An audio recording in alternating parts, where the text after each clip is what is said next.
मेरे प्यारे भाई और बहनों, सादर नमस्कार। आज मैं आप सभी के सामने एक कविता लेकर फिर आया हूँ। इस कविता में एक लगभग 5 साल का बच्चा है।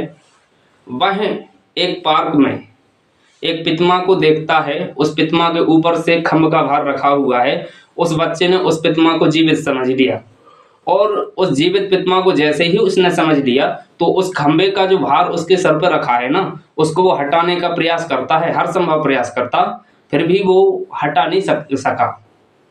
इसके बाद यह कविता मेरे मन में आई कि उसके मन में क्या भाव आ सकते हैं।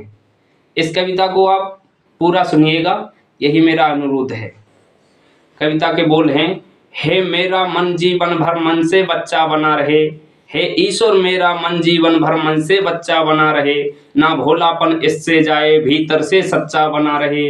मैंने निज नैनों से सुन लो एक आज अजूबा देख लिया, हो करके बड़े हुए छोटे यह हमने मन में लेख लिया। एक सुंदर सी प्रतिमा उपवन में झुकी हुई थी ऊपर से, उसके ऊपर स्तंभ भार था रखा हुआ निकला सर से। एक बच्चे ने यह देख लिया संकट में व्यक्ति को जाना, चल ठुमक ठुमक नजदीक गया भोला मन तनक नहीं माना। कुछ तनक सहारा देने को जब दौड़ पड़ा बेचैन हुआ, कोमल बाहों का जोर लगा फिर गीला उसका नैन हुआ। निज अंग अंग का जोर लगा स्तंभ भार ना हिला सका, ना तिल भर तनक खम्भ डोला, ना प्रतिमा को वह खिला सका। फिर कोमल फूल से चेहरे पर छा गई निराशा जोरों से, वो ताकत अपने भर प्रयास झोंके कुछ हिला हिला झकझोरों से। फिर कोमल फूल से चेहरे पर छा गई निराशा जोरों से, झोंके वो ताकत भर प्रयास कुछ हिला हिला झकझोरों से। ना छोड़ सका वह प्रतिमा को, वह दौड़ रहा है आसपास, कोई तो आए मदद करे चेहरे पर दिखती यही आस।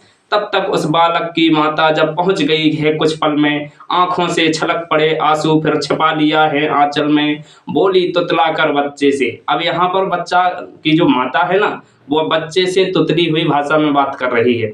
बोली तुतला कर बच्चे से, मेले प्याले तुम प्राण सुनो, वो मूलति है कोई मनुज नहीं, ना उसमें रहते प्राण सुनो। बच्चों का प्रश्नों का स्वभाव, सो प्रश्न पूछता माता से, मूलति को दर्द नहीं होता क्या पूछ रहा है माता से। ना बेटे वो प्राणहीन हो उनको दर्द नहीं होता, फिर खिला कमल सो वो चेहरा जो कुछ क्षण पहले था रोता। नाना बेटे जो प्राणहीन जो उनको दर्द नहीं होता, फिर खिला कमल सा वो चेहरा था जो क्षण पहले कुछ रोता। मेरे मन में यह देख दिस भोलेपन के सुर फूट पड़े, रोके तो आंखों के आंसू रसमय कुछ मोती टूट पड़े। इस स्वार्थहीन मन के कारण ईश्वर कहलाते हैं बच्चे, जिनमें ना दुर्गुण पलता है अंधर से होते जो सच्चे। इसलिए मैं कहता दुनिया में सबका मन बच्चा बन जाए, फिर धन्य जाति मानवता की जो मदद परस्पर करवाए, फिर धन्य जाति मानवता की जो मदद परस्पर करवाए।